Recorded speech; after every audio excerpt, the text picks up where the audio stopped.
Students, आज इस lecture में हम भारत में कृषक असंतोष व कृषक आंदोलन के बारे में पढ़ेंगे। Peasants unrest and peasants movements काफ़ी इंपॉर्टेंट लेसन है। दोनों पार्ट इसके कृषक असंतोष व कृषक आंदोलन इसी लेक्चर में आप पूरे करेंगे। तो हम शुरुआत करते हैं। सबसे पहले हम ये देखते हैं भी किसान वर्ग का ढांचा क्या है, एग्रेरियन क्लास स्ट्रक्चर क्या है। क्योंकि कृषक असंतोष, जब हम असंतोष शब्द का प्रयोग करते हैं तो असंतोष का मतलब होता है किसी से खुश न होना, मतलब नाराज होना। तो किसान किस बात के लिए नाराज होंगे, पहले तो ये देखना है। मतलब जो कृषक है वो अपनी मेहनत तो कर रहे हैं लेकिन उनके बेसिक नीड्स पूरी नहीं हो रही है, या फिर जो व्यवस्था है उसके आर्थिक और सामाजिक विकास के मार्ग में बाधा है, या फिर उनका सरकार के द्वारा या फिर जमींदारों के द्वारा या फिर अन्य किसी दबंग लोगों के द्वारा जब शोषण किया जाता है तो वो फिर वर्तमान व्यवस्था से खुश नहीं होते, संतुष्ट नहीं होते। तो उसको कहा जाता है कृषक असंतोष। और जब कृषक असंतुष्ट होते हैं, अपनी मांग उठाते हैं और उनकी मांगें जब नहीं मानी जाती और वो सड़क पर आकर जब आंदोलन करते हैं तो उसको कहा जाता है कृषक आंदोलन। तो इसका मतलब हो गया कृषक असंतोष और कृषक आंदोलन है वो दोनों आपस में घनिष्ठ रूप से जुड़े हुए हैं। मतलब कृषक असंतोष है वो एक ज़मीन तैयार करता है, एक भूमि तैयार करता है किसान आंदोलन के लिए, कृषक आंदोलन के लिए। अब देखिएगा, ग्रामीण जो समाज है उसमें किसान वर्ग है उनका ढांचा क्या है। उसमें धनी किसान भी मिलेंगे, मध्यम किसान भी मिलेंगे, निर्धन किसान भी मिलेंगे, भूमिहीन श्रमिक भी है वहाँ पर और बंधुआ श्रमिक भी है। मतलब वहाँ पर बहुत ज़्यादा असमानता है और इसी असमानता ने असंतोष को जन्म दिया और असंतोष ने फिर आंदोलन को जन्म दिया।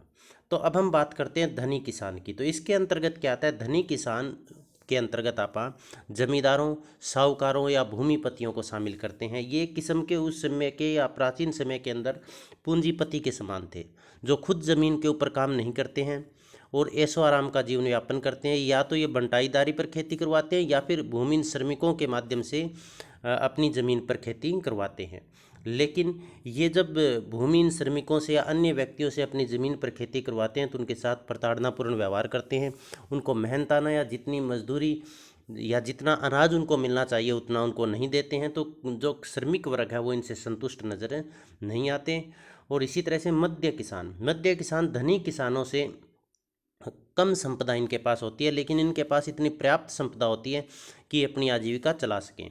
अब जो धनी किसान है ये क्या करते हैं, ये व्यापारिक कृषि करते हैं।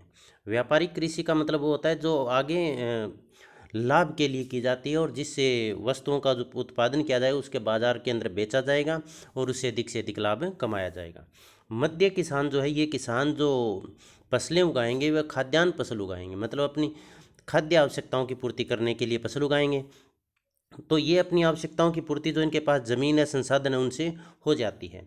निर्धन किसान ये सीमांत किसान के समान है जिनके पास बहुत कम ज़मीन होती है और ये खाद्यान्न फसल तो उगाते हैं लेकिन इनके पास इतनी भूमि नहीं है कि इनकी खाद्यान्न आवश्यकताओं की पूर्ति कर सके।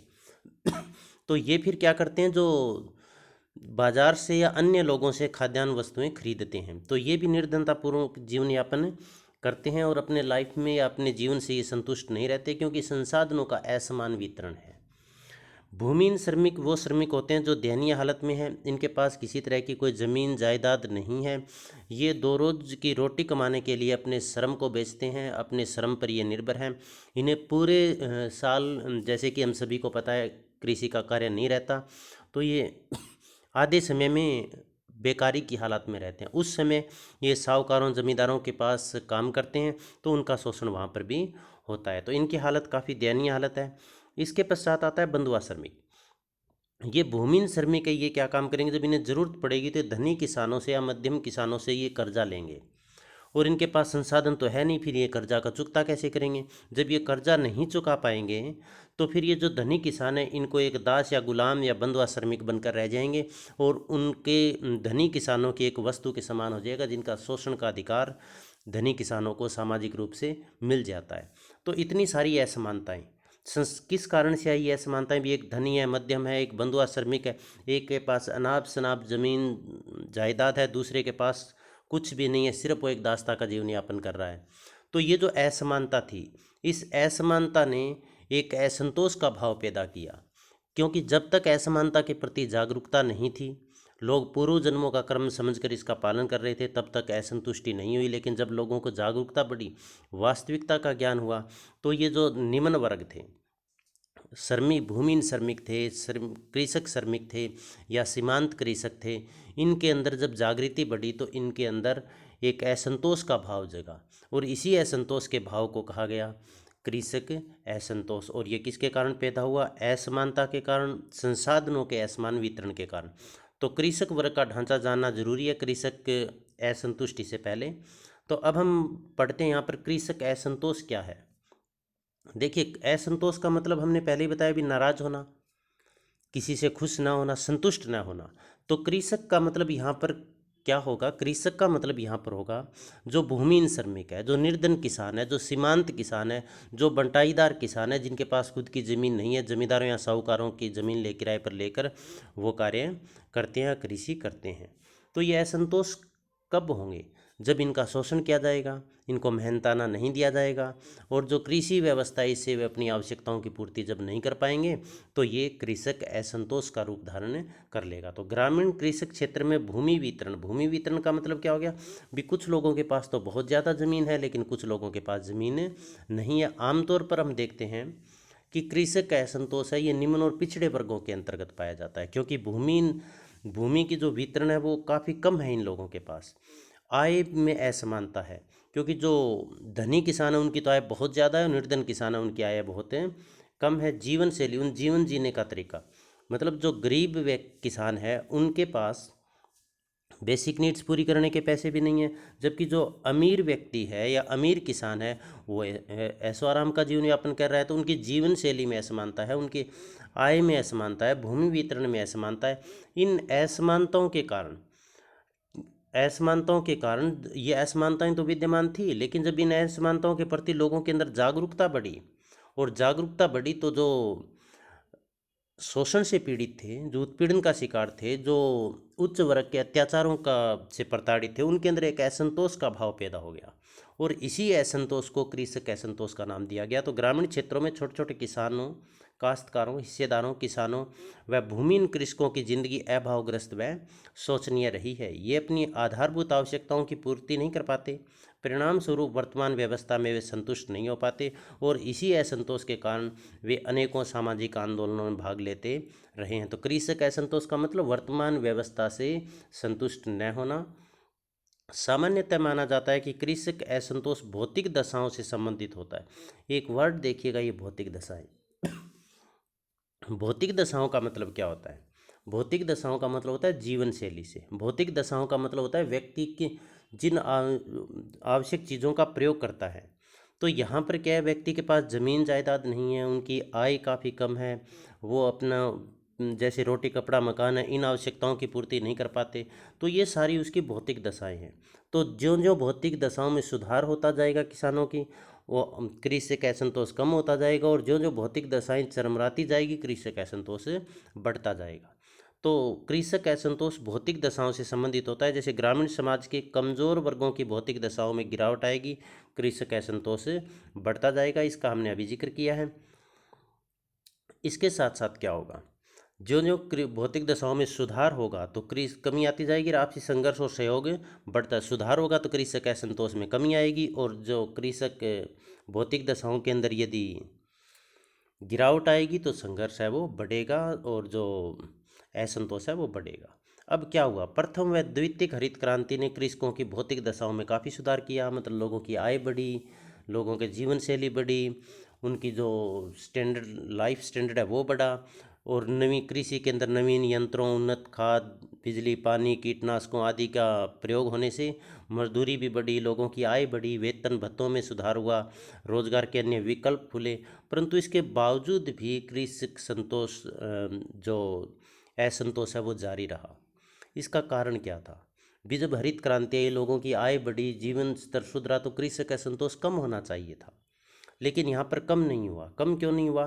क्योंकि इसका एक कारण तो था कि कृषि हरित क्रांति आई, उसका सभी को लाभ नहीं मिला। इसको लाभ मिला धनी किसानों को, और जो गरीब किसान थे वो और ज़्यादा गरीब होते गए। परिणाम स्वरूप जो असमानता थी वो और बढ़ गई और असमानता से कृषक असंतोष का जन्म होता है। अब हम देखते हैं कि वर्तमान समय में कभी हम आए दिन अखबारों में भी हम पढ़ते हैं भी जबरन भूमि पर कब्जा किया गया, काश्तकारों को भूमि से बेदखल कर दिया गया, काश्तकारों में भूमिहीन श्रमिकों का शोषण की घटनाएं हम देखते हैं, भूमि के लिए एक दूसरे की हत्याएं होते हुए देखते हैं। इस तरह के संघर्ष की अनेकों घटनाएं हम दैनिक जीवन में सुनने देखने को मिलती है। तो ये सब असंतुष्टि के परिणाम है। इसका कारण हरित क्रांति का फायदा धनी व समृद्ध किसानों तक पहुंचा, जबकि छोटे और सीमांत किसान, भूमिहीन श्रमिक व काश्तकारों की भौतिक दशाओं में कोई खास सुधार नहीं हुआ। और जब तक भौतिक दशाओं में सुधार नहीं होगा तो कृषि असंतोष है वो बढ़ता जाएगा। इसके साथ साथ भौतिक दशाओं में सुधार नहीं हुआ तो इसका फायदा कुछ राजनीतिक दलों व कुछ उपद्रवियों ने ग्रामीण में कृषक अशांति को बढ़ाने का कार्य किया, उन लोगों ने उनको बढ़ाया। वर्तमान में भी देश भर के किसानों में असंतोष का मुख्य कारण उनकी उपज का सही मूल्य नहीं मिलना। देखो, दो बातें हैं, ये हम कृषक आंदोलन में पढ़ेंगे। एक तो आज़ादी से पहले और एक आज़ादी के बाद। आज़ादी के पहले किसानों की मांगें अलग थी, जैसे जमींदारी व्यवस्था थी, यहाँ पर लगान की समस्याएं थी, इस तरह की मांगें थी। परंतु आज़ादी के बाद क्या हुआ, जो कृषक असंतुष्टि का कारण रहा वो ये रहा कि एक तो उनको जो उपज है उनका सही मूल्य नहीं मिल पाता, उनको सिंचाई की समुचित व्यवस्था नहीं है, खेतों में ट्यूबवेल के लिए बिजली की व्यवस्था नहीं है, बिजली के रेट बहुत ज़्यादा है, या फिर उनकी फसल समय पर बिक नहीं पाती है, या उन्हें उचित खाद, बीज, स्प्रे आदि नहीं मिल पाते हैं, जिसके कारण क्या हुआ, किसान असंतुष्ट नजर आ रहे। इसी का परिणाम अब किसान असंतोष का परिणाम भी देखने को मिला विकिसानीकरण भी। लोगों की कृषि कार्य या खेती बाड़ी से रुचि कम हो गई है, लोग कृषि कार्य को छोड़कर अन्य कार्यों में की तरफ रुझान करने लगे हैं और किसान आत्महत्या की घटनाएं भी हम देखते हैं। अब कभी आपने देखा है भी कोई व्यक्ति बहुत ज़्यादा संतुष्ट हो और वो आत्महत्या करता हो? क्योंकि आत्महत्या व्यक्ति कब करेगा, जब असंतुष्ट होगा। और किसान आत्महत्या करने का मतलब किसान असंतुष्टि का वो परिणाम है। तो किसान निरंतर सड़कों पर सरकार के विरुद्ध, व्यवस्था के विरुद्ध आंदोलन करते रहते हैं। तो कृषक असंतोष व कृषक तनाव ने कृषक आंदोलन की जमीन तैयार की। इसका मतलब क्या हुआ कि जो कृषि आंदोलन, कृषक आंदोलन है, उसका बेस क्या हो गया, कृषक असंतुष्टि। अब सबसे पहले कृषक असंतोष के कारणों को जान लेते हैं। अब आपके क्वेश्चन क्या बन सकता है यहाँ पर, ये जो लेक्चर है अपना कृषक आंदोलन व कृषक असंतोष, ये पीजी कक्षाओं के लिए, यूजी के लिए और सिविल सर्विस के लिए काफ़ी इंपॉर्टेंट है। इनमें शॉर्ट क्वेश्चन भी हम करेंगे। जो कृषि आंदोलन पढ़ेंगे आप अलग अलग, उसके अंदर काफ़ी इंपॉर्टेंट क्वेश्चन रहेंगे, तो आप इनको बहुत अच्छे तरह से करें। एक तो किसानों का शोषण, कृषक असंतोष का मतलब क्या, जो कोई शोषण करेगा तभी तो असंतुष्ट होगा ना। अब किसानों का शोषण, कृषकों का शोषण करता कौन है? कृषक के अंतर्गत हम यानी किसको माना है भी, एक तो जो सीमांत किसान है, या फिर भूमिहीन श्रमिक है, या फिर बंटाईदार कृषि है, मतलब जिनके पास ज़मीन है, दूसरों की ज़मीन लेकर वो कृषि करते हैं। तो उनका शोषण कौन करेगा? उनका शोषण करेगा जमींदार करेंगे, उनका शोषण साहूकार करेगा, उनका शोषण सरकार के द्वारा किया जाएगा। जब इन वर्ग के द्वारा कृषकों का शोषण किया जाता है तो फिर उन कृषकों के अंदर एक असंतोष फैलता है। फसलों का उचित दाम नहीं मिलना, यदि किसानों ने फसल उगाई है, उन फसल का उचित दाम नहीं मिलता, परिणाम स्वरूप उनका खर्चा ज़्यादा लग जाता है फसलों के अंदर और उनकी आमदनी कम होती है, तो फिर वो व्यवस्था से संतुष्ट नहीं हो पाते।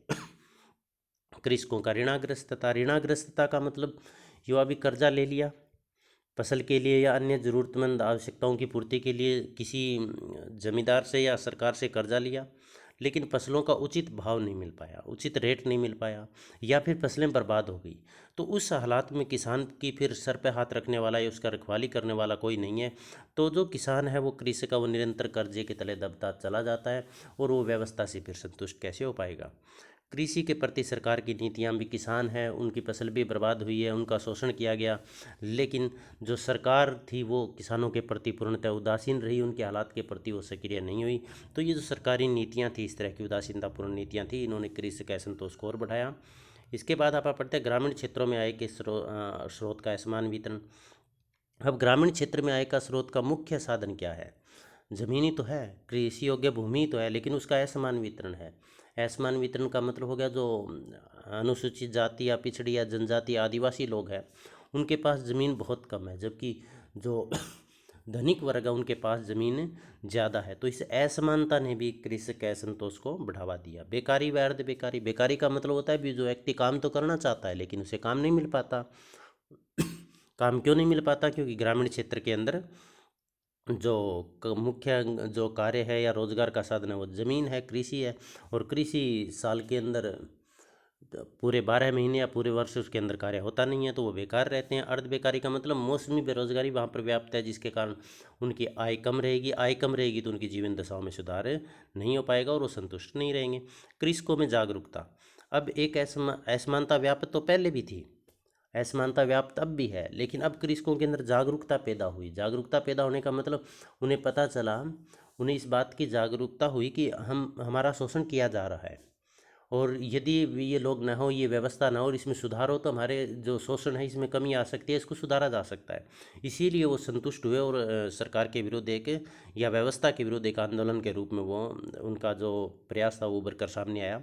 राजनीतिक कारक भी रहे, सरकार के द्वारा या कुछ राजनीतिक दलों के द्वारा कृषक आंदोलन को भड़काने का काम किया गया, या फिर ऐसी नीतियां नहीं बनाई गई या ईमानदारी से सरकार के प्रयास नहीं रहे जिससे कृषकों की जो शोचनीय व्यवस्था थी, दशा थी, उसमें कुछ सुधार किया जा सके। कृषक समाज की संरचना। अब कृषक समाज की संरचना भी असमानता पर आधारित है। हमने पढ़ा था भी यहाँ पर कुछ धनी वर्ग है तो कुछ निर्धन वर्ग है, कुछ अति निर्धन वर्ग है, तो इनके अंदर असमानता व्याप्त है। और इस असमानता को दूर करने के लिए न तो समाज के द्वारा न सरकार के द्वारा कोई प्रयास किए गए। तो जब तक इस तरह की असमानता व्याप्त रहेगी, कृषक संतुष्टि कायम करना बहुत मुश्किल है। हरित क्रांति के दुष्प्रभाव भी हमने देखे भी। जो धनिक वर्ग था उनको तो और अधिक लाभ हुआ, निर्धन वर्ग और अधिक गरीब होता गया। परिणाम स्वरूप जो असमानता थी वो घटने की बजाय और अधिक बढ़ गई, और कृषि की असंतुष्टि वो लगातार बढ़ती गई। ग्रामीण क्षेत्र के अंदर हम देखते हैं कृषक वर्ग संरचना के अंदर असमानता बहुत है। एक तो आय के आधार पर असमानता है, एक जाति के आधार पर असमानता है, एक व्यवसाय के आधार पर असमानता है। इस आधार पर अनेकों असमानताएं व्याप्त हैं, और असमानता है वो असंतुष्टि या असंतोष का जनक होती है। जब ये कृषकों के अंदर असमानता व्याप्त होगी तो एक कृषक असंतुष्टि का परिणाम होगी। जैसे आप घर के अंदर दो भाई हैं, एक के साथ अलग तरह का व्यवहार किया जाए और एक को विशेष सुविधाएं दी जाए और दूसरे को सुविधाओं से वंचित किया जाए, तो जिसको सुविधाओं से वंचित कर दिया गया वो संतुष्ट नहीं हो पाएगा, वो असंतुष्ट रहेगा। तो यही तो असमानता के अंदर है भी। कुछ एक को निम्न समझकर उनको सुविधाएं नहीं दी गई और कुछ एक को विशेष सुविधाएं दे दी गई, तो जिनको सुविधा नहीं दी गई वो असंतुष्ट रहेगा।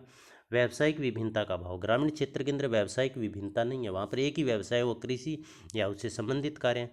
तो परिणाम स्वरूप जो व्यक्ति है वो कृषि उनके पास है नहीं, तो उनके पास दूसरा कोई ऑप्शन नहीं है। वो जमींदारों के घर श्रमिक या दास के रूप में ही काम करेगा, बंटाई पर कृषि लेकर कार्य करेगा। तो उससे आय है वो उसका आय या जीवन स्तर या भौतिक दशाओं में सुधार नहीं होगा, तो असमानताएं व्याप्त रही। कृषक व श्रमिक संगठनों का अभाव। ग्रामीण क्षेत्र में कृषक या श्रमिक संगठनों का अभाव रहा जो उनके हितों के लिए आगे बढ़कर प्रयास कर सके। परिणाम स्वरूप असंतुष्टि जारी रही। निम्न जीवन स्तर। ग्रामीण क्षेत्र के अंदर जो कृषक है उनका जीवन स्तर निम्न रहा, और काफ़ी मेहनत करने के बाद भी उनकी बेसिक नीड्स पूरी नहीं हो पाती। तो परिणाम स्वरूप वर्तमान व्यवस्था या वर्तमान कृषि व्यवस्था से वो संतुष्ट नहीं हो पाए। किसानों पर अत्याचार किए गए ब्रिटिश शासन के द्वारा, या फिर हम बात करते हैं जमींदारों के द्वारा या फिर साहूकारों के द्वारा, इनके ऊपर बहुत ज़्यादा अत्याचार और शोषण किए गए। परिणाम स्वरूप उन उन जमींदारों के प्रति, उन शासन के प्रति, इनके प्रति का आक्रोश पैदा हुआ। भारतीय लघु उद्योगों का पतन। जब ब्रिटिश शासन आया तो उन्होंने पहला जो प्रहार किया था वो भारतीय लघु और कुटीर उद्योगों पर किया था। लघु उद्योगों का पतन होने के पश्चात जो लघु उद्योगों में काम करने वाले थे वो बेरोजगार हो गए और वो कृषि पर निर्भर हो गए। ज़मीनें उनके पास थी नहीं, परिणाम स्वरूप वो कृषि श्रमिक बन गए, और कृषक श्रमिक बनने के पास उनकी हालत है वो दिन प्रतिदिन और दयनीय होती चली गई। प्रतिकूल नीतियाँ। ब्रिटिश शासन की प्रतिकूल नीतियाँ भी थी, क्योंकि उनका एक ही उद्देश्य था लघु उद्योगों को नष्ट करना, और इस परिणाम स्वरूप। और दूसरा उनका ये भी था, जैसे जो भूमिहीन श्रमिक थे और उनके ऊपर जमींदार या फिर साहूकार उनको एक जुगलबंदी के माध्यम से उन एक ऐसी व्यवस्था बना दी गई जिससे जमींदार और साहूकार है वो उनका शोषण कर सके, लगान की व्यवस्था का निर्धारण कर दिया गया। तो ये प्रतिकूल नीतियाँ ब्रिटिश शासन की थी, असंतुष्टि का एक कारण रही थी। बिचौलियों द्वारा भी उनका शोषण किया जाने लगा। गरीबों से ज़मीन का हड़पना। अब जो ब्रिटिश सरकार की ऐसी नीतियां थी जिनके कारण गरीब व्यक्तियों की भूमि अधिग्रहण कर ली गई, या फिर उनकी ज़बरदस्ती भूमि छीन कर उनको जमींदारों या साहूकारों को दे दिया गया। परिणाम स्वरूप ये जो गरीब लोग थे ये उस व्यवस्था से संतुष्ट नज़र नहीं आए। भूमिहीन किसानों की संख्या में निरंतर वृद्धि होती गई, क्योंकि एक व्यक्ति ने यदि उच्च वर्ग से या जमींदार या साहूकार से कर्जा ले लिया, उसके पश्चात कर्जा चुका नहीं पाता क्योंकि व्यवस्था ऐसी बना दी गई थी, तो उस उच्च वर्ग के द्वारा उस जिस व्यक्ति ने कर्जा लिया उनकी ज़मीन हड़प ली जाती थी। परिणाम स्वरूप निरंतर भूमिहीन किसानों की संख्या में वृद्धि होती गई। तो ये उच्च वर्ग के व्यक्ति थे, चाहे साहूकार हो, चाहे जमींदार हो, चाहे ब्रिटिश अधिकारी हो। इन्होंने जो लघु किसान थे या सीमांत किसान थे या भूमिहीन श्रमिक थे, इनके बहू बेटियों की इज्जत पर भी हाथ डाला। परिणाम स्वरूप ये काफ़ी असंतुष्ट नजर आए। अब यदि किसी व्यक्ति के साथ अत्याचार होता है तो व्यक्ति कहाँ जाएगा? जब समाज के अंदर जाएगा, व्यवस्था के विरुद्ध आवाज़ उठाएगा और अंत में वो कोर्ट के अंदर जाएगा। अब न्यायालय में भी ब्रिटिश अधिकारियों और साहूकारों जमींदारों का वर्चस्व था, तो वहाँ पर भी इनको न्याय नहीं मिल पाता था। तो परिणाम स्वरूप ये पूरी व्यवस्था से असंतुष्ट नजर आए। बंधुआ श्रमिक बनना, और अंत में वो बंधुआ श्रमिक बना लिए जाते थे और जिनके साथ पशुओं जैसा अमानवीय व्यवहार किया जाता था। तो ये बहुत सारे कारण रहे जिनने कृषक के असंतुष्टि के कारण थे, जिन्होंने कृषक असंतुष्टि को बढ़ाया था। अब क्वेश्चन बनेगा अपना, कृषक असंतुष्टि से आप क्या समझते हैं? इसके कारण और सुझाव, निवारण के सुझाव बताएं। तो कृषक असंतोष को दूर करने के लिए क्या प्रयास किए गए? कृषि पर राष्ट्रीय आयोग का गठन किया गया था और उसने 1976 में रिपोर्ट दी थी। उन्होंने कहा था यदि ग्रामीण क्षेत्र में कृषक असंतोष को दूर करना है, कृषक आंदोलनों को टालना है, तो निम्न प्रयास सरकार को करने होंगे। भू स्वामित्व की अधिकतम सीमा का निर्धारण। इसका मतलब क्या था? भी भू स्वामित्व की अधिकतम सीमा का निर्धारण किया जाना चाहिए, जिससे एक व्यक्ति और जिनके पास सरप्लस भूमि हो वो भूमि फिर भूमिहीन लोगों के अंदर बांट दी जानी चाहिए, जिससे जो आय के संसाधन उनका समान वितरण हो सकेगा। और यदि समानता होगी तो फिर लोगों की भौतिक दशाओं में सुधार होगा, तो आंदोलन है या फिर असंतोष है वो कम होगा। सरकार को चाहिए कि जो भूमिहीन कृषक है या फिर बंटाईदारी पर जो कृषि करते हैं या फिर निर्धन किसान हैं, सीमांत किसान हैं, उनको कम ब्याज पर अग्रिम ऋण का मतलब पहले से ही उन्हें कर्जा दे, जिसके आधार पर वो अपनी फसलों की बुआई कर सके, सिंचाई कर सके, ताकि उनकी व्यवस्था में उनकी भौतिक दशाओं में सुधार हो। कृषि शिक्षा पर जोर। प्राइमरी एजुकेशन में भी और सेकेंडरी एजुकेशन में भी कृषि शिक्षा पर जोर देना चाहिए, ताकि लोगों के अंदर एक रुचि पैदा हो, वो अपने हितों के प्रति जागरूक हो और कृषक असंतोष को दूर किया जा सके, जिसके कारण विकिसानीकरण की प्रक्रिया को रोका जा सके। रोजगार प्राप्त करने की क्षमता को बढ़ावा। ग्रामीण क्षेत्र के अंदर जो कृषक है या विशेषकर युवा वर्ग है, उनको ट्रेनिंग दी जाए, अलग अलग कौशल की ट्रेनिंग दी जाए, ताकि वो रोजगार, अन्य कृषि को छोड़कर अन्य रोजगार प्राप्त करने में सक्षम हो सके, उनकी जीवन शैली में सुधार हो सके, आय बढ़ सके और असमानता कम की जा सके। सहकारी आंदोलनों से के कारण भी जो कृषक असंतोष को दूर किया जा सकता है, क्योंकि इससे विभिन्न रोजगार के अवसर और पैदा होंगे। अकृषक ग्रामीण गतिविधियों को संगठित करना भी ऐसी गतिविधियां जो कृषि से हट कर हो, लघु और कुटीर उद्योगों से संबंधित हो, उन गतिविधियों का वहाँ पर समावेशन किया जाना चाहिए, ताकि लोगों को अधिक से अधिक रोजगार मिल सके। उचित न्यूनतम मजदूरी। और एक राष्ट्रीय आयोग ने, कृषि पर राष्ट्रीय आयोग ने सुझाव दिया था भी, एक न्यूनतम मजदूरी निर्धारित कर दी जानी चाहिए। उतनी मजदूरी जमींदार या साहूकार को उस व्यक्ति को देनी पड़ेगी, ताकि उनकी व्यवस्था है वो सही बनी रहे। ग्रामीण उद्योगों का विकास। ऐसे उद्योग जो कृषि से संबंधित हो, लघु और कुटीर उद्योग हो, उनका पुनर्वास किया जाना चाहिए। समानता पर आधारित कृषक संरचना। और एक ही, क्योंकि असंतुष्टि का आधार क्या है? असमानता। तो ऐसी व्यवस्था को पैदा करना जिससे जो विभिन्न, जैसे धनी, निर्धन और भूमिहीन या बंधुआ श्रमिक, इस तरह की कृषक संरचना थी, वो उसमें इतनी ज़्यादा असमानता व्याप्त न, और एक समानता के आधार पर कृषि संरचना की जाए। भूमि सुधार एजेंसियों का गठन। भूमि सुधार एजेंसियों का मतलब ये है कि भूमि का समान वितरण हो, भूमि पर स्वामित्व हो, और जो लोग भूमि का जोतते हैं उन्हीं लोगों के पास जमीन होनी चाहिए, मालिकाना हक उनके पास होना चाहिए। चकबंदी को बढ़ावा देना। चकबंदी का तात्पर्य है कि एक व्यक्ति, उसकी अलग अलग जगह पर ज़मीनें बिखरी पड़ी है। अब अलग अलग जगह पर ज़मीनें बिखरी पड़ी है, तो एक दिन वो कहीं काम करेगा, दूसरे दिन कहीं काम करेगा, तो उसकी मैन पावर ज़्यादा वेस्ट होगी, उत्पादन कम होगा और भूमि सुधार भी नहीं हो पाएगा। तो इस आयोग ने सुझाव दिया था भी उन भूमि को एक ही जगह पर कर देना चाहिए, और अलग अलग बिखरी हुई भूमि को एक ही जगह पर करके व्यक्ति को देना, यही चकबंदी कहलाता है। तो ये कृषक असंतोष को दूर करने के लिए कुछ एक सुझाव थे। अब एक क्वेश्चन डाउटफुल रहता है, ये आप क्लियर कर लें भी, कृषक आंदोलन और किसान आंदोलन वर्तमान समय में जब आप पढ़ते हैं तो कभी भी आपको ये लिखा हुआ नहीं मिलेगा कृषक आंदोलन, अब यही आएगा किसान आंदोलन।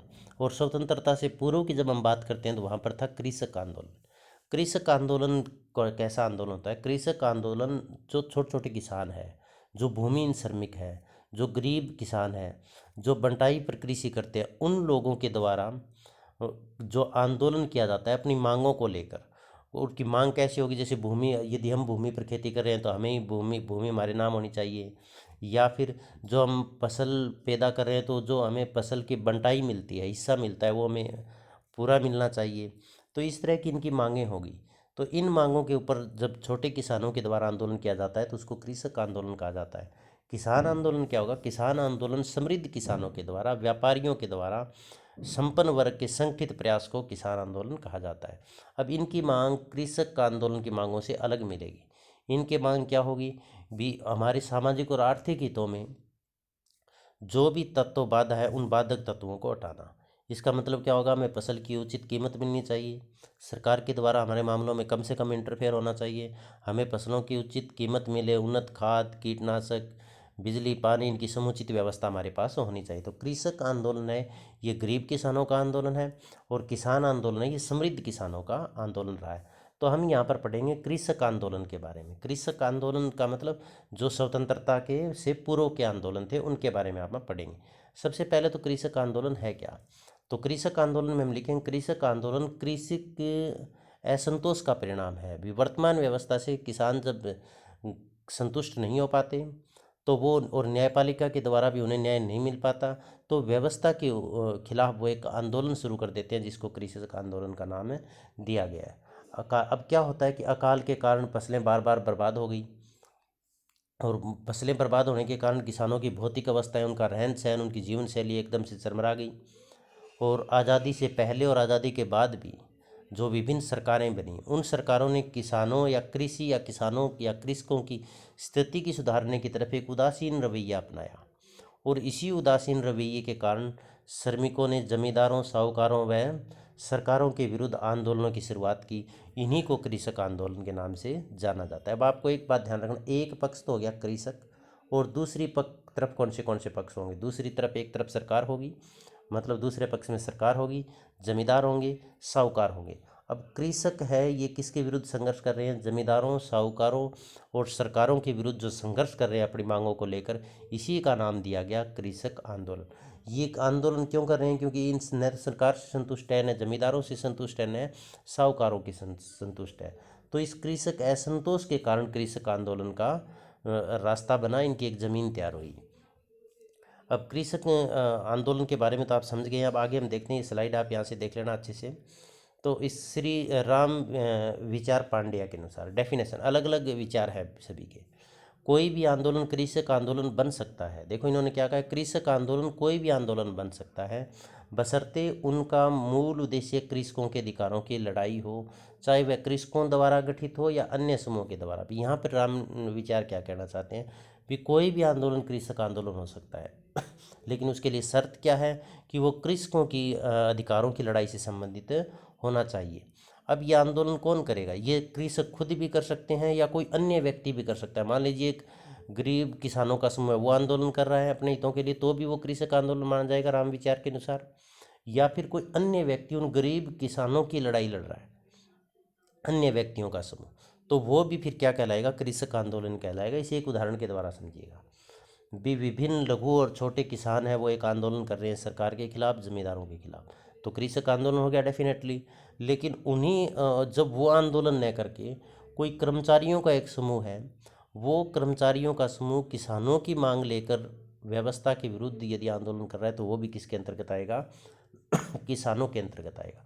तो रामविचार पांड्या के अनुसार किसी भी आंदोलन का उद्देश्य जब किसानों के हितों की बात करना हो, किसानों की मांगों की पूर्ति करना हो, तो उसको किसान आंदोलन, कृषक आंदोलन कहा जाएगा। प्रोफेसर एस डी वर्मा क्या कहते हैं? कृषक आंदोलन कृषि से जुड़ा हुआ था। सीधी सी बात है, कृषक आंदोलन तो कहाँ जुड़ा होगा? कृषि से ही जुड़ा होगा। जब कृषि से संबंधित या असंबंधित व्यक्ति, अब व्यक्ति व्यवस्था व कृषकों की दशा को सुधारने के लिए सरकार या दबंग लोगों के विरुद्ध आवाज़ उठाते हैं, तो इसे कृषक आंदोलन की श्रेणी में रखा जा सकता है। इसका मतलब यह कृषि से जुड़ा हुआ होगा, और जब कृषि से संबंधित खेती करने वाले लोग या खेती न करने वाले लोग कृषकों की इन सीमांत किसानों की, निर्धन किसानों की दशा को सुधारने के लिए सरकार के विरुद्ध या दबंग लोगों के विरुद्ध जब आवाज उठाते हैं, यहाँ पर दबंग लोग कौन है? जमींदार हैं, साहूकार हैं, उनके विरुद्ध जब आवाज उठाते हैं तो इसको कृषक आंदोलन कहा जाता है। डॉक्टर तरुण मजूमदार क्या कहते हैं? कृषि फार्मों से संबंधित कृषि कार्यों से संबंधित प्रत्येक वर्ग के उत्थान, इसका मतलब कृषि कार्य संबंधित जितने भी वर्ग हैं उन सबको ऊपर उठाने के लिए तथा शोषण मुक्त किए गए साहसी प्रयासों को, शोषण मुक्ति के लिए मतलब जो गरीब वर्ग हैं उनको शोषण से मुक्त करने के लिए साहसिक प्रयासों को इन्होंने कृषक आंदोलन की श्रेणी में माना है। तो इन परिभाषाओं के आधार पर आप क्या कह सकते हैं? कृषक आंदोलन किसे कहेंगे?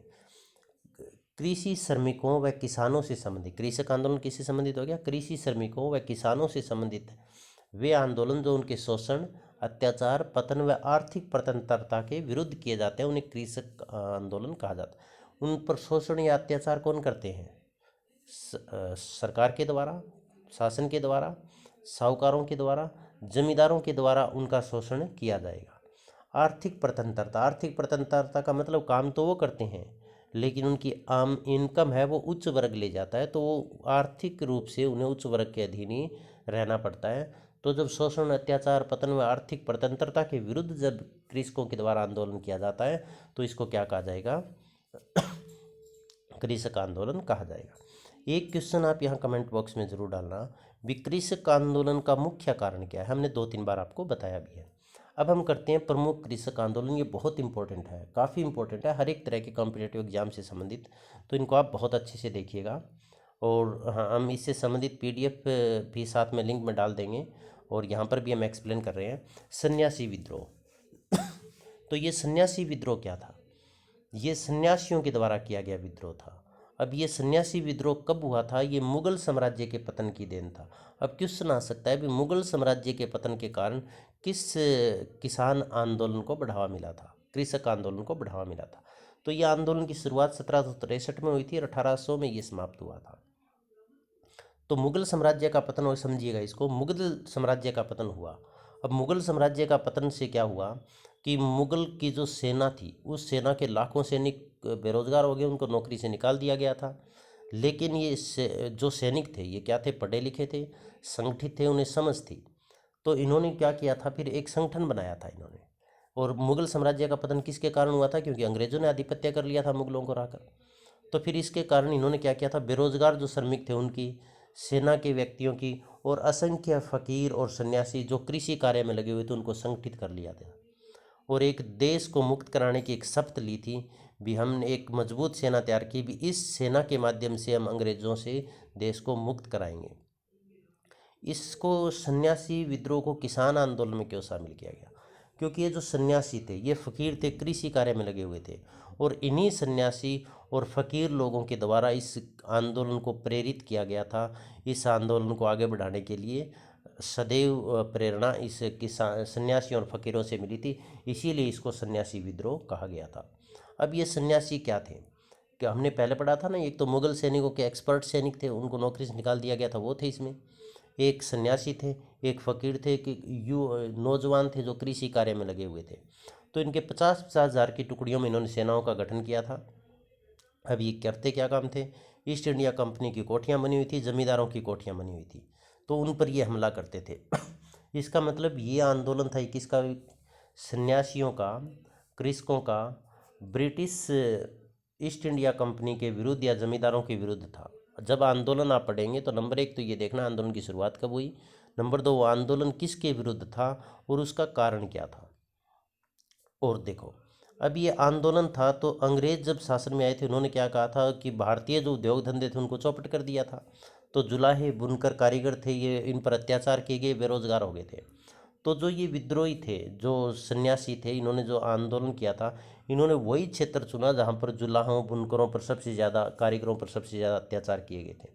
तो इन्होंने क्या काम किया था, ईस्ट इंडिया कंपनी थी उनकी कोठियों पर, जमींदारों की कचहरियों पर हमले किए, उनको जान से मार डाला, उनकी जो संपत्ति थी उनको लूट ली और गरीबों में उनको बांट दिया था। अब 1763 में विद्रोहियों ने दूसरा आक्रमण किया अंग्रेज़ों पर और अंग्रेजी सेना के सेनापति को मार दिया था और पूरी तरह से अंग्रेजी सेना को ध्वस्त कर दिया था और काफ़ी लंबे समय तक वहाँ पर शासन भी इन्होंने किया था। इस विद्रोही जो अब कई बार क्वेश्चन आता है भी जो सन्यासी विद्रोह था उसके मुख्य प्रमुख नेता या नेतृत्व करने वाले नेता कौन कौन से, तो ये ध्यान से देखना। इस विद्रोही सेना का जो नेता थे वो मजनू शाह, युजला शाह और भवानी पाठक थे। इसके बाद हम नील या इंडिगो आंदोलन या विद्रोह, अब इसको ये काफ़ी इंपॉर्टेंट है। अब क्वेश्चन इसके अंदर ये आता है, कई बार ये पूछ लेते हैं इंडिगो विद्रोह क्या है। अब इंडिगो को हिंदी में नील ही कहते हैं, नील आंदोलन पूछा जा सकता है। अब क्या था कि इस आंदोलन की शुरुआत कहाँ हुई थी, बंगाल में हुई थी। कब हुई थी, दिसंबर ये 1859 में हुई थी। और इसके जो नेता थे इसको नेतृत्व प्रदान किया गया था दिगंबर विश्वास और विष्णु विश्वास। तो नील आंदोलन बंगाल में 1859 में दिगंबर विश्वास और विष्णु विश्वास के नेतृत्व में इसकी शुरुआत की गई थी। अब क्या था कि नील था एक जो नील की खेती थी, यूरोपियन जो बागान मालिक थे ये क्या करते थे, किसानों को एक बाध्य करते थे। किसानों को बाध्य क्यों करते थे कि भी आपको नील की कृषि जमीन, अपनी ज़मीन पर नील की खेती करनी है और फिर वो नील की जो खेती थी वो यहाँ से खरीद कर दूसरे देशों में या इंग्लैंड में ले जाकर उससे जो ये काफ़ी लाभ कमाते थे जो यूरोपियन व्यापारी थे। तो इससे किसान असंतुष्ट क्यों हुए। अब एक बात होगी ना, ये आंदोलन किसके विरुद्ध था, ये कृषकों का या नील की खेती करने वाले कृषकों का यूरोपियन बागान मालिकों के विरुद्ध था। क्यों था, क्योंकि वो ज़बरदस्ती उनसे नील की खेती करवाते थे और इससे लाभ किसानों को न मिलकर बिचौलियों और व्यापारियों को लाभ मिलता था और किसानों को लाभ नुकसान उठाना पड़ता था क्योंकि उनसे कम कीमत ली जाती थी। तो इसके जो नील आंदोलन भड़कने के कारण थे वो क्या थे, इससे असंतुष्टि के कारण थे। याद, ये व्यापारियों से असंतुष्ट क्यों हुए, क्योंकि नील कृषि थी वो एक खाद्य फसल नहीं थी, किसानों को तो खाने के लिए अनाज चाहिए, लेकिन नील कृषि नील की जो खेती थी वो खाद्य फसल नहीं थी और किसानों को जब इससे पैसे कम मिलते थे और उनसे खाद्य फसल उसे खरीदनी पड़ती थी और वो खाद्य फसल महंगी होती थी, तो ये संतुष्ट नहीं थे। इसलिए व्यापारियों के विरुद्ध विद्रोह किया इन्होंने। नील से भूमि, एक नील जो कृषि थी उससे भूमि की उपजाऊ शक्ति बहुत तेज़ी से खत्म होती थी और जल्दी भूमि बंजर बन जाती थी और नील की खेती किसानों के लिए लाभदायक बिल्कुल भी नहीं थी, ये लाभदायक थी बिचौलियों और व्यापारियों के लिए। तो इस ऊपर बिचौली और व्यापारियों ने मिलकर किसानों का इसमें काफ़ी नील की कृषि के माध्यम से लाभ कमाया और कृषकों का शोषण किया। परिणाम स्वरूप जो कृषक थे ये असंतुष्ट हुए और असंतुष्टि के कारण जो बंगाल के कृषक थे इन्होंने आंदोलन किया था यूरोपियन व्यापारियों के विरुद्ध। तो इसे किस नाम से जाना गया था, नील आंदोलन के नाम से जाना गया था। इस आंदोलन को अधिक समर्थन हासिल करने व सफल बनाने के लिए महत्वपूर्ण योगदान, ये बहुत इंपॉर्टेंट क्वेश्चन रहता है इसका, कि बंगाली पत्रकार हरीश चंद्र मुखर्जी। तो हरीश चंद्र मुखर्जी का न्यूज़पेपर था एक जिसका नाम था द हिंदू पैट्रियट। अब हिंदू पैट्रियट न्यूज़पेपर में इन्होंने, जो बंगाली पत्रकार हरीश चंद्र मुखर्जी थे, इन्होंने नील कृषि करने वाले किसानों की दुर्दशा का जीवंत वर्णन वहाँ पर किया था। तो क्वेश्चन पूछा जाता है भी किस पत्रकार ने नील विद्रोह का या नील कृषकों के जो दयनीय दशा थी उनका वर्णन किया था। तो हरीश चंद्र मुखर्जी ने अपने अखबार द हिंदू पैट्रियट में किया था। ये क्वेश्चन देख लेना, एक किस जो लेखक या नाटककार ने अपने लेखन के अंदर इसका वर्णन किया था किसान ये नील विद्रोह का। तो नाटककार, प्रमुख नाटककार दीनबंधु मित्र ने अपने नाटक नील दर्पण में किसानों की दुर्दशाओं का, कौन से किसानों की, जो नील की कृषि करने वाले किसानों की दुर्दशा का वर्णन किया था और ये सबसे पहले 1860 में प्रकाशित हुआ था। इस नाटक ने काफ़ी बवाल खड़ा कर दिया था, मतलब किसानों के अंदर एक जागरूकता पैदा की थी, काफ़ी दूर दराज तक ये फैला था। परिणाम स्वरूप ब्रिटिश शासन ने इसको बैन कर दिया था, परंतु ये आंदोलन को नहीं दबा पाई थी और अंत में सरकार को झुकना पड़ा था इन किसानों के सामने। एक नील आयोग का गठन किया गया था और नील आयोग ने 1860 में एक आदेश के द्वारा जो ज़बरदस्ती यूरोपियन व्यापारी कृषकों से नील की खेती करवाते थे उसको एक अवैध घोषित कर दिया था। इस प्रकार से ये किसानों की एक बहुत बड़ी जीत थी। पाबना का किसान आंदोलन काफ़ी प्रसिद्ध था। पाबना का किसान आंदोलन, पाबना कहाँ है, पूर्वी बंगाल के पाबना जिले में, आजकल ये बांग्लादेश में है। पाबना के किसानों का संघर्ष किसके विरुद्ध, किससे संतुष्ट नहीं थे, जमींदारों और अंग्रेजों से संतुष्ट नहीं थे। व्यवस्था, कृषि की व्यवस्था कब बिगड़ी, जब ब्रिटिश शासन आया।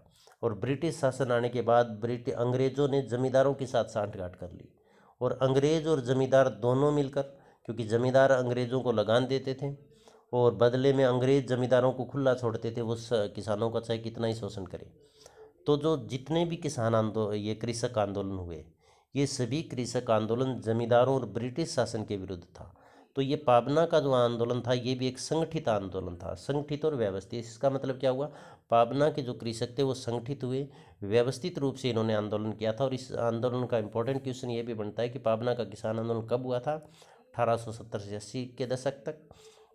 और इसका नेतृत्व किसने किया था, इस ईशान चंद्र राय। यदि एक ही पूछ ले तो ईशान चंद्र राय, अदरवाइज ईशान चंद्र राय के साथ केशव चंद्र राय, सुरेंद्र नाथ बनर्जी, आनंद बोस आदि ने भी इसके नेतृत्व में महत्वपूर्ण भूमिका निभाई थी। अब क्या थे, पूर्वी बंगाल के अंदर जमींदार थे, वो क्या काम करते थे, गरीब किसानों का अत्यधिक शोषण करते थे, मनचाहा शोषण करते थे, अत्याचार करते थे उनके ऊपर। तो इन और जिस मर्जी किसान को चाहे, कृषक को चाहे, उनको भूमि से बेदखल भी कर देते थे। तो इस उत्पीड़न से तंग आकर अब इस हालात में कौन संतुष्ट होगा, कृषक असंतोष हुआ, असंतोष फैला। तो असंतोष फैलने के कारण ये कृषक इकट्ठे हुए, संगठित हुए और इन्होंने जमींदारों के विरुद्ध मोर्चा खोल दिया। बहुत सारे जमींदारों को मार डाला, उनके घर जला दिए गए थे। और इस आंदोलन की मांगें क्या थी वो सुनिए। नंबर 1 तो बढ़ता लगान बंद करो। बढ़ता लगान बंद करो, इसका मतलब क्या था, भी जो लगान बढ़ाया गया, बार बार लगान बढ़ाया जा रहा है लेकिन फसल की आमदनी बढ़ नहीं रहा, तो उनको वो बंद होना चाहिए। बेदखलियाँ बंद करो। बेदखलियाँ का मतलब जो जमींदार थे या ब्रिटिश शासन था, वो जिस मर्जी किसान को बिना वजह अपनी ज़मीन से बेदखल कर सकता था। जमींदारी प्रथा को समाप्त करने का, ये 3 इनकी मांगे थी। इसके लिए हड़तालें की गई, धन जुटाया गया और ये लड़ाई ये काफ़ी दूर तक फैली थी। हालांकि आंदोलन एक कानूनी लड़ाई थी, परंतु क्या कुछ स्थानों पर इसमें हिंसा भी हुई, जैसे हमने ऊपर बताया था अभी, जो जमींदार थे उनके घरों को जला दिया गया था, उनकी हत्या कर दी गई थी। तो उसके पश्चात ये आंदोलन जारी रहा। कब तक जारी रहा, जब तक बंगाल काश्तकारी अधिनियम के द्वारा भूमि, एक तो अधिभोग अधिकारों का मतलब भूमि जो प्रयोग करता है उसी का अधिकार होगा। तो इस अधिनियम में क्या व्यवस्था की गई, 12 वर्ष से जमीन जोतते जो भी व्यक्ति आ रहे हैं, जमीन उन्हीं की होगी, उनको बेदखल नहीं किया जा सकता। ये भी किसानों की एक बहुत बड़ी जीत थी और इसके साथ ये आंदोलन समाप्त हो गया था। इसके पश्चात आता है अफीम किसानों का आंदोलन। ये नील किसानों के आंदोलन की तरह ही था। भारत में असंख्य किसान अफीम की खेती करते थे और अफीम की खेती बहुत ही लाभदायक थी। तो जो डच थे, फ्रांसीसी थे, अंग्रेज व्यापारी थे, वो क्या करते थे, यहाँ से अफीम खरीद कर लेकर जाते थे और उनको बेचते थे और बड़ा मुनाफा कमाते थे। अब जब ब्रिटिश शासन आया, तो ब्रिटिश शासन की नज़र कहाँ पर थी, अफीम के ऊपर थी, क्योंकि अफीम भारत के अंदर दूसरा सोने के नाम से प्रसिद्ध था। तो ये अपने लाभ के लिए भारतीयों से ज़बरदस्ती अफीम की खेती करवाने लगे और उन भारतीयों को अफीम की खेती के बहुत कम दाम देते थे और खुद वो लाभ कमाते थे। मतलब बिचौलिए जो थे, व्यापारी लोग थे, वो लाभ कमाते थे। तो किसान असंतुष्ट हुए, क्योंकि ये खाद्य फसल तो थी नहीं, और इन्होंने अंग्रेज व्यापारियों का विरोध करना शुरू कर दिया था। तो अफीम आंदोलन किसके विरुद्ध था, भारतीय अफीम कृषकों का अंग्रेज व्यापारियों के विरुद्ध एक आंदोलन था। शमशेर गाजी का विरोध, ये भी बहुत अलग तरह का आंदोलन था। शमशेर गाजी का विद्रोह 1767 से 1768 तक चला। ये कहाँ पर फैला था, त्रिपुरा के जेल के सेठनाबाद परगना के अंदर था। अब इसमें क्या था, यह भी एक संगठित विद्रोह था। इसके नेता थे वो, इसके नाम से देखो, शमशेर गाजी, दास शमशेर गाजी इसके नेता थे। यह आंदोलन किसके विरुद्ध था, सामंतवादी। सामंतवादी का मतलब जमींदारों के विरुद्ध और अंग्रेजों के विरुद्ध था। अंग्रेजों ने लगान में बहुत ज़्यादा वृद्धि कर दी थी और इसका मतलब सामंतवाद या जमींदार और अंग्रेज मिलकर किसानों का शोषण करने लगे, उत्पीड़न करने लगे। तो किसान है वो खेती का काम छोड़कर नौकरी की तलाश में चले गए। जिनको नौकरी मिल गई वो तो नौकरी पर लगे और जिनको नौकरी नहीं मिली वो आकर कृषक दास बन गए। अब कृषक दास बन गए, इसका मतलब उनका बहुत ज़्यादा उत्पीड़न होता था। तो शमशेर गाजी थे, इनके पिता के साथ भी यही हुआ, इनको नौकरी मिली नहीं और ये कृषक दास बन गए। और शमशेर गाजी भी कृषक दास थे, लेकिन शमशेर गाजी पढ़ा लिखा भी था और बुद्धिमान भी था। तो इन्होंने लोगों को संगठित किया और शमशेर गाजी ने पहला प्रयास किया गया था, एक जमींदार था उसकी कोठी पर उसने अटैक किया, जमींदार को मार डाला, खदेड़ दिया वहाँ से और उसकी लड़की से शादी कर ली। उसके बाद क्या हुआ, जो त्रिपुरा का राजा था, उस त्रिपुरा के राजा ने भी शमशेर गाजी पर आक्रमण, हमला करके हटाने की कोशिश की, लेकिन शमशेर गाजी ने उसको भी हरा दिया था। तो फिर क्या हुआ, त्रिपुरा के शासक ने अंग्रेज़ों के साथ मिलकर शमशेर गाजी को हराया 1768 में शमशेर गाजी को तोप के सामने तोप के गोले से उड़ा दिया गया था। तो शमशेर गाजी का विद्रोह अपने आप में एक अनोखा और साहसिक विद्रोह था। बांकुड़ा के आदिवासियों का विद्रोह ये 1788 से 90 तक। अब इस आंदोलन का जो केंद्र बिंदु था वो पश्चिम बंगाल का बांकुड़ा जिला था।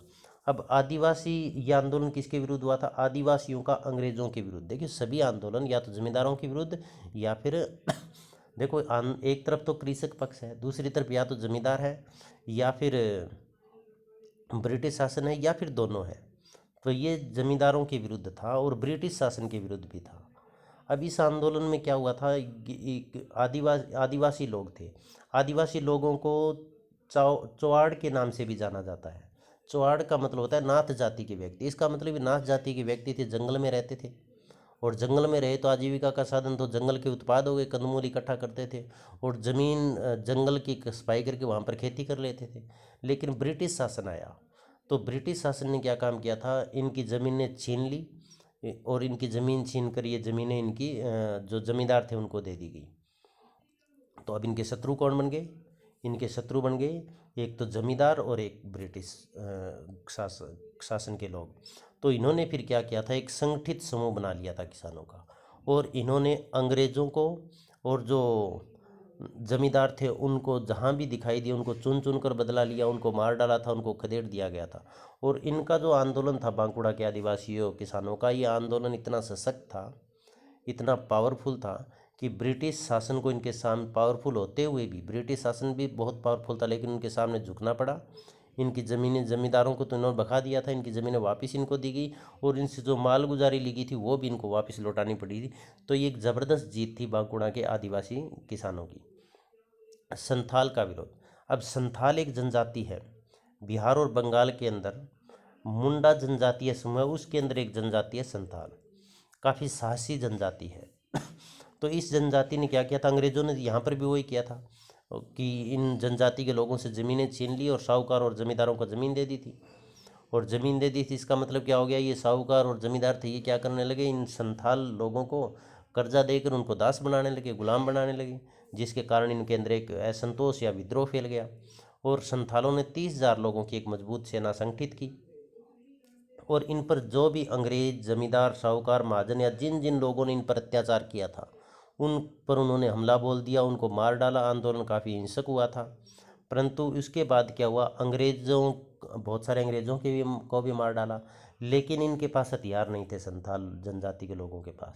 और ब्रिटिश गवर्नमेंट के पास हथियार थे, उनके पास तोपें थी, बंदूकें थी और तोपों और बंदूकों के सामने भी ये अड़े रहे, अपनी जान की बाजी लगा दी और अंततः इन्हें हार का सामना करना पड़ा था। दक्कन या दक्षिण विद्रोह। अब इसको दक्कन भी का विद्रोह भी कहा जाता है और दक्षिण विद्रोह भी कहा जाता है। संथाल विद्रोह कब हुआ था? 1854 से 56 के बीच। कहाँ हुआ था? बिहार और बंगाल के संथाल जनजातीय क्षेत्र में। दक्कन का विद्रोह 1875 में। और ये दक्कन का विद्रोह कहाँ हुआ था? ये दक्कन दक्षिण भारत के अंदर हुआ था। विद्रोही मारवाड़ी या गुजरात के साहूकारों के विरुद्ध था। रेतवाड़ी व्यवस्था के तहत 1867 में लगान में 50, देखो दक्कन विद्रोह में क्या हुआ था, रेतवाड़ी व्यवस्था थी दक्षिण भारत में और रेतवाड़ी व्यवस्था में रेत का मतलब होता है किसान, किसान सरकार को लगान देते थे और किसान, और गुजरात और महाराष्ट्र के अंदर ये आंदोलन हुआ था और इसमें क्या था, लगान में 50% वृद्धि कर दी गई थी। अब 50% वृद्धि कर दी, किसानों के पास इनकम थी नहीं तो ये किसान असंतुष्ट हो गए और इन्होंने 1874 में जो रेत थे, जो किसान थे, कृषक थे, इन्होंने साहूकारों का बहिष्कार कर दिया था, सामाजिक बहिष्कार कर दिया था।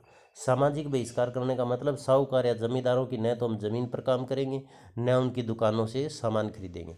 और साहूकारों और जमींदारों की दुकानों को जला दिया था, उनके घरों पर आक्रमण किया गया था। सरकार ने इस आंदोलन को दबाने का प्रयास काफ़ी किया था और जो मोची थे, धोबी थे, नाई थे, उन्होंने भी जो साहूकार थे उनके लिए सेवाएं देने से मना कर दिया था। तो उसके पश्चात क्या हुआ था, जब समझौते के रूप में सरकार ने दक्कन में कृषक राहत अधिनियम 1879 पारित किया था और इसके तहत जो किसानें थी उनकी मांगें मानकर इस आंदोलन को दबाने में सफल रही थी। चंपारण सत्याग्रह 1917 के अंदर महात्मा गांधी का ये पहला आंदोलन था बिहार, चंपारण कहाँ पर है? बिहार में। तो ये बिहार में चंपारण जिले में शुरू किया गया था। ये नील आंदोलन की तरह ही था। नील आंदोलन किसके विरुद्ध था? ब्रिटिश व्यापारियों के विरुद्ध था। ब्रिटिश का मतलब यूरोपियन व्यापारियों के विरुद्ध था। और ये आंदोलन भी नील बागानों के यूरोपियन व्यापारियों के शोषण के विरुद्ध था। किसका? कृषकों का। इसे तीन कठिया आंदोलन भी कहा जाता है। तीन कठिया, तीन कठिया का मतलब तीन कट, ये तीन कट बना दिए। तो इन अंग्रेज क्या कहते थे भी एक जमीन है उसके तीन कट बनाओ और तीन भागों में बना दिए। तीन जमीन के चार भाग बनाए और तीन भागों के अंदर नील की कृषि करना जरूरी था। इसीलिए इसको क्या नाम दिया गया था? तीन कटिया। कई बार क्वेश्चन पूछ लेते हैं कि चंपारण सत्याग्रह जो आंदोलन हुआ था उसमें कितनी भूमि पर नील की खेती करनी आवश्यक थी? तो 3/20वें हिस्से पर नील उगाना, नील की कृषि करना आवश्यक था। और नील कृषि के किसान करते क्यों नहीं थे? तो वही बात आ गई भी, एक तो ये महंगी मतलब इससे लाभ बहुत कम होता था, दूसरा ये खाद्य फसल नहीं थी, और तीसरी ये उर्वरक शक्ति को काफ़ी कम कर देती थी। तो महात्मा गांधी फिर 1917 में चंपारण गए। उन्होंने किसानों की स्थिति को जांचा, वास्तव में कोई समस्या है कि नहीं है। और एक क्वेश्चन ये भी पूछा जाता है कई बार कि महात्मा गांधी ने किस जगह पर जाकर जिलाधिकारी के आदेशों का उल्लंघन किया था? तो जब महात्मा गांधी चंपारण में 1917 में पहुंचे थे तो वहाँ के जिलाधिकारी थे, उसने महात्मा गांधी को आदेश दिया था कि आप तुरंत चंपारण छोड़कर चले जाएं। लेकिन इन्होंने वो चंपारण का क्षेत्र नहीं छोड़ा था, किसानों की वास्तविक स्थिति की जांच की थी और आंदोलन को आगे बढ़ाया था, समर्थन दिया था। और परिणाम स्वरूप सरकार ने किसानों की स्थिति की जांच करने के लिए एक समिति का गठन किया था। उस समिति में महात्मा गांधी स्वयं भी शामिल थे और 1917 में इस समिति का गठन किया गया था। और इस समिति ने फिर क्या, चंपारण कृषि अधिनियम 1918 के तहत काश्तकारों को नील बागान के जो व्यापारी थे उनके द्वारा लगाए गए नियमों से मुक्त कर दिया गया था। इसका मतलब अब उनके ऊपर कृषि, अपनी ज़मीन पर नील की कृषि करना अनिवार्य नहीं था। तो आंदोलन समाप्त हुआ। खेड़ा सत्याग्रह, ये खेड़ा सत्याग्रह था। इसका कई बार क्वेश्चन पूछा, खेड़ा सत्याग्रह कब हुआ? तो 1918 में।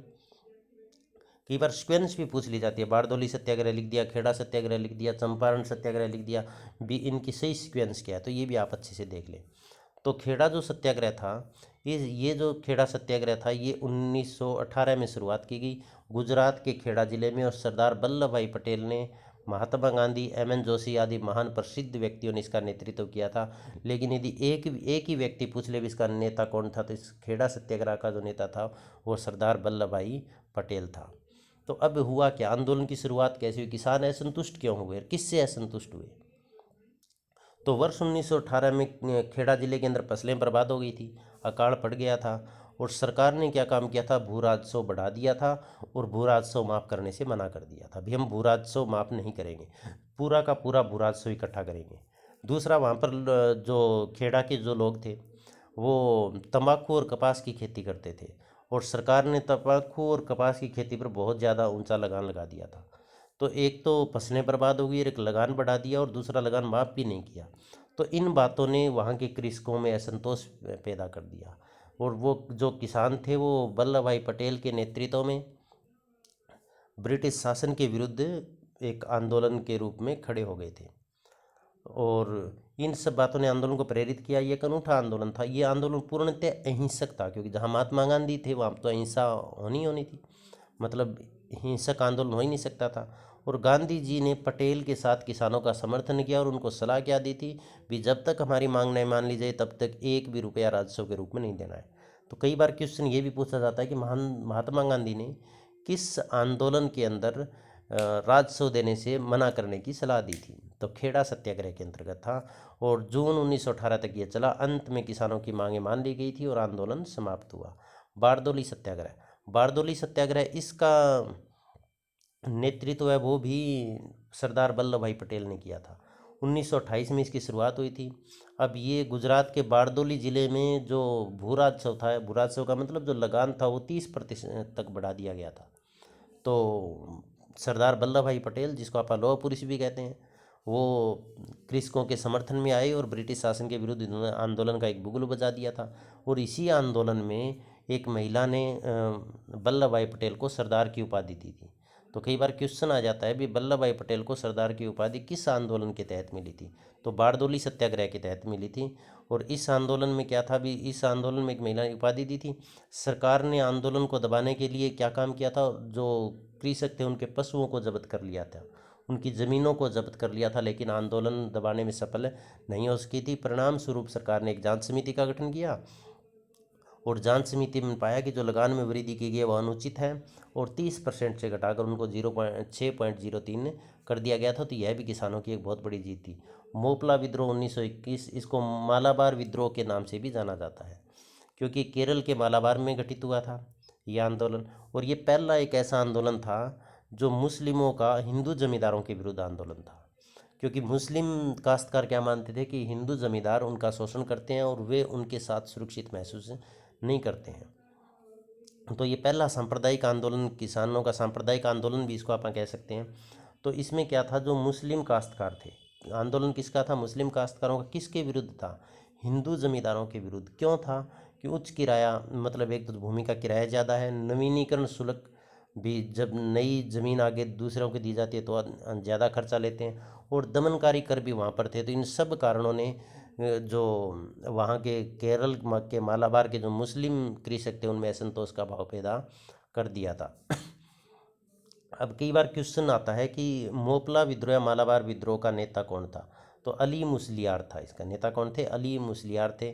और बाद में यह आंदोलन धीरे धीरे करके सांप्रदायिक रंग इस आंदोलन ने ले लिया था। सांप्रदायिक रंग लेने के कारण यह खिलाफत और असहयोग आंदोलन भी उसके साथ चल रहा था, तो उस आंदोलन से अलग हो गया था और 1921 में इस आंदोलन को समाप्त कर दिया गया था।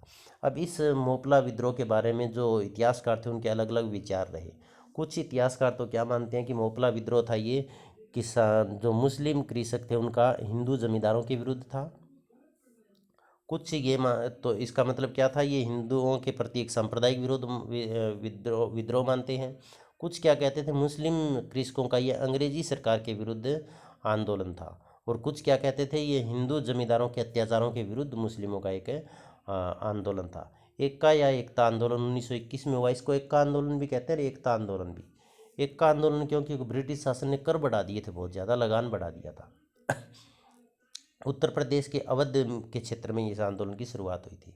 तो क्या हुआ, एक्का का मतलब एक्का हो गया किन किन के बीच में, जमींदारों के बीच में और कृषकों के बीच में। किसके विरुद्ध, ब्रिटिश सरकार के विरुद्ध। तो इसीलिए इसको एक्का या एकता आंदोलन का नाम दिया गया। और ये 1921 में इस आंदोलन की शुरुआत हुई थी, क्योंकि जो ज़मीन का किराया था अवध के अंदर, जो लगान था वो 50%, दूसरे क्षेत्रों से 50% अधिक था। तो इस आंदोलन का जो नेतृत्व था वो बाद में मदारी पासी ने किया था।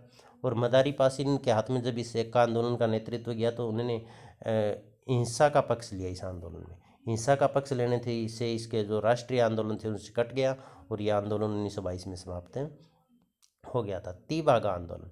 अब तीभागा आंदोलन किसका, तीभागा मतलब तीन भाग करना। तीन भाग करने का मतलब बटाईदारों से संबंधित था। यह किससे संबंधित था, बटाईदारों का, जमींदारों के विरुद्ध था। 1946-47 में इस आंदोलन की शुरुआत की गई थी। और इसका नेता कौन था, भवानी सेन के नेतृत्व में इस आंदोलन की शुरुआत की गई थी। अब क्या होता था इसमें, जो भूमि थी, मान लीजिए 6 क्विंटल अनाज हुआ एक ज़मीन पर, तो 6 क्विंटल अनाज से 2-4 क्विंटल अनाज तो ले जाता था जिसकी भूमि थी वो, और 2 क्विंटल अनाज मिलता था जिस कृषक ने वहाँ पर खेती पर काम किया था। इसका मतलब ये था भी 2/3 जो उत्पादन है वो तो ले जाता था जिसकी जमींदार ले जाता था, और 1/3 अनाज मिलता था कृषक को। टी भागा मतलब 3 भाग। तो इस आंदोलन की मुख्य मांग क्या थी कि, और दूसरी एक बात और थी भी, जो बटाईदार हिस्से पर जो ज़मीन किसी हिस्से पर काम कर रहा है, जब फसल का उत्पादन हुआ तो वो फसल सीधी की सीधी ज़मींदार के घर पहुंचाएगा, और फिर ज़मींदार है वो उस ज़मीन में से अपना जो भी हिसाब किताब काट कर इसको वापस देगा जितना बनता है। तो इस आंदोलन की 2 मांग थी। एक मांग तो ये थी कि फसल पैदा होते ही जो बटाईदार है वो अपनी फसल, उत्पादित जो फसल है उसको ज़मींदार के घर नहीं लेकर जाएगा, उसे अपने भंडार गृह में रखेगा। और दूसरी बात ये थी कि जमींदार को वो केवल 1/3 हिस्सा जमींदार को देगा और 2/3 खुद रखेगा। इसका मतलब 6 बोरी अनाज हुआ है तो 6 बोरी में से 4 तो ये रखेगा बंटाईदार, और केवल 2 बोरी अनाज ही किसको देगा, जिसकी ज़मीन है, या जमींदार को 2 बोरी अनाज देगा। तो इसका मतलब इस ये जो आंदोलन था यह आंदोलन 1947 में समाप्त हो गया, क्योंकि इस आंदोलन का नेतृत्व किसने किया था? भवानी सेन ने किया था। और 1946-47 में जब देश आज़ाद हुआ था तो भवानी सेन ने क्या कहा था, भी जो इस आंदोलनरत थे उनको क्या कहा था कि अब हमें इस आंदोलन में और कोई गतिविधियां नहीं करनी चाहिए, क्योंकि देश अभी अभी नया नया आज़ाद हुआ है और नई जो भारतीय सरकार है उनको विकास करने का समुचित अवसर, मतलब अपने सही तरह से काम करने का एक समुचित अवसर देना चाहिए। यह आंदोलन ज़्यादा सफल नहीं हो पाया था। इसका कारण ये भी था कि मध्यम वर्ग के द्वारा इनको ज़्यादा समर्थन नहीं मिला था और 1947 में यह आंदोलन समाप्त हो गया था। नक्सलवादी आंदोलन 1967 में किसान आंदोलनों में बंगाल का नक्सलवादी आंदोलन अत्यधिक प्रसिद्ध रहा। इस आंदोलन का मुख्य उद्देश्य क्या था? नक्सलवादी आंदोलन जमींदारों के विरुद्ध था। किसके विरुद्ध था? जमींदारों के विरुद्ध, क्योंकि जमींदारी प्रथा को पूर्णतः समाप्त करना चाहते थे। 1967 में बंगाल में शुरू हुआ और देखते देखते बिहार और आंध्र प्रदेश के अंदर भी यह फैल गया। इस आंदोलन का नेतृत्व कम्युनिस्ट पार्टी की उग्रवादी शाखा ने किया था, जिसे लेनिनवादी कम्युनिस्ट पार्टी भी कहा जाता है, क्या तो मेरा। और यह आंदोलन तीभागा आंदोलन से प्रेरित था, मतलब जो तीभागा आंदोलन था उसको भी सीपीआई कम्युनिस्ट पार्टी के द्वारा नेतृत्व प्रदान किया गया था और इसको भी इसके द्वारा नेतृत्व प्रदान किया गया था। तो इसमें आपको जब विभिन्न टाइप्स लिखेंगे आप किसान आंदोलन के, तो आपको एक तो ये लिखना असंतुष्टि हुई है। किससे के कारण असंतुष्टि थी? एक तो लगान बढ़ा रहे थे, एक बंटाईदारी में सही हिस्सा उनको नहीं दे रहे थे, और एक उनको भूमि से बेदखल भी कर देते थे। और भूमि पर काम तो करते थे जमींदार, और भूमि काम तो करते थे कृषक या भूमिहीन कृषक, और भूमि नाम होती थी जमींदारों के, और जमींदारों के द्वारा फिर उन श्रमिकों का शोषण भी किया जाता था। इन सब चीज़ों के कारण एक असंतोष फैला, और उसी असंतोष ने निम्न वर्ग के द्वारा या भूमिहीन कृषकों के द्वारा, छोटे किसानों के द्वारा उच्च वर्ग के विरुद्ध जो आंदोलन छेड़े गए, ब्रिटिश शासन के विरुद्ध जो आंदोलन छेड़े गए, उन्हीं को कृषक आंदोलन कहा गया। तो ये आप बहुत अच्छे तरीके से कर लें। किसी भी तरह का आपको सुझाव देना है तो आप कमेंट बॉक्स में डाल सकते हैं। आप सबका साथ बने रहने के लिए बहुत बहुत धन्यवाद।